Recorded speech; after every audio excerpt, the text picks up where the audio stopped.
Hello,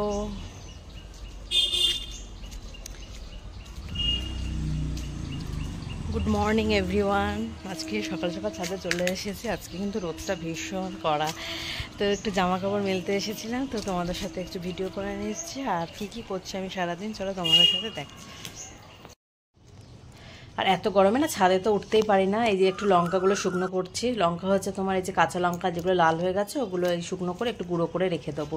চারিদিকটা দেখো রোদে, দেখো এই যে আজকে একটু আম পোড়া শরবত করবো, এর জন্য আম পুড়িয়ে নিচ্ছি। আম পোড়া শরবত খেতে কিন্তু দারুণ লাগে, আমার তো ভীষণ ভালো লাগে আম পোড়া। এই যে আমটা পোড়ানো হয়ে গেছে, এরপর জল ঢেলে দিচ্ছে। এই যে পুড়ে যাওয়া যে অংশগুলো খোসাটা, ওটাকে আমি ভালো করে ছাড়িয়ে নিচ্ছি। আম পোড়া শরবত এই গরমকালে কিন্তু মানে আমি প্রায় করি, তো মাঝে মাঝেই করি, প্রতিদিন বলবো না, প্রতিদিন এক এক রকমভাবে করি। এই যে আমটা এবার এই জলের মধ্যে দিয়ে দিয়েছি, দিয়ে কাঠটা বার করে নেবো, চিনি দিচ্ছি। আর এই যে মশলা ভাজা, এখানে হচ্ছে জিরে আর হচ্ছে শুকনো লঙ্কা ভাজা, এটা গুঁড়ো করে নিয়েছি, এটা দিয়ে দিচ্ছি, দিয়ে মিক্স করে নিচ্ছি, চিনি দিয়েছি।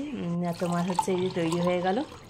আর গ্লাসের ধারটা একটু লঙ্কার গুঁড়ো আর চিনির গুঁড়ো এইটা দিয়ে লেবুর রস দিয়ে মাখিয়ে নিয়েছি, দিয়ে গুঁড়োটার মধ্যে ধরেছি, গ্লাসটা এরকম হয়ে গেছে। এই যে আম পোড়া শরবত তৈরি হলো, সকাল সকাল আম পোড়া শরবতটা বানিয়ে নিলাম।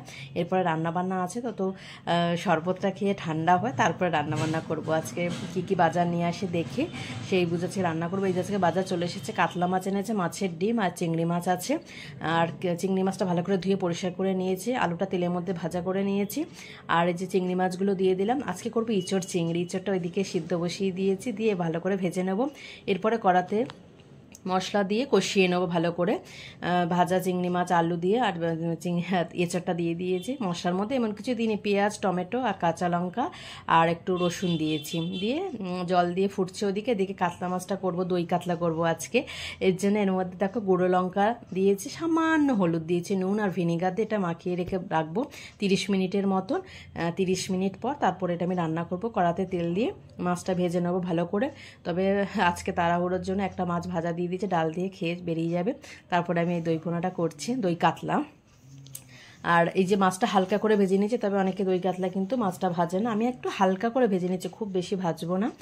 আর তোমার হচ্ছে আমি আরেকদিন দেখাবো কাঁচা মাছ দিয়েও, মানে কাঁচা মাছ মানে কাতলা মাছ না ভেজেও করা যায় কিংবা, সেটাও আমি দেখাবো। তো আজকে আমি কাতলা মাছটা হালকাভাবে ভেজে নিচ্ছি।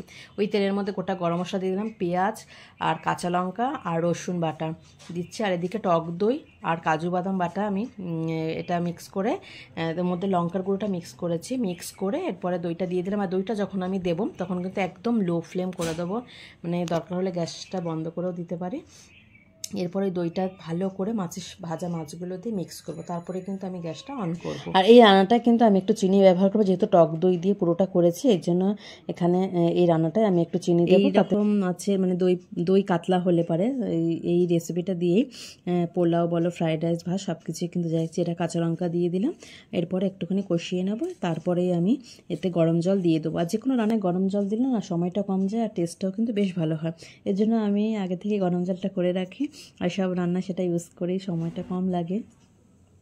তৈরি হয়ে গেল আজকে আমার দই কাতলা। কেমন হয়েছে অবশ্যই কিন্তু জানাবে, আর তোমরা কীভাবে করো সেটাও কিন্তু অবশ্যই জানাতে ভুলবে না। তো যাই হোক, আমিও শিখে নেবো তোমরা কীভাবে করছো, শেখার কোনো শেষ নেই, তাই না? আমি এইভাবে করি।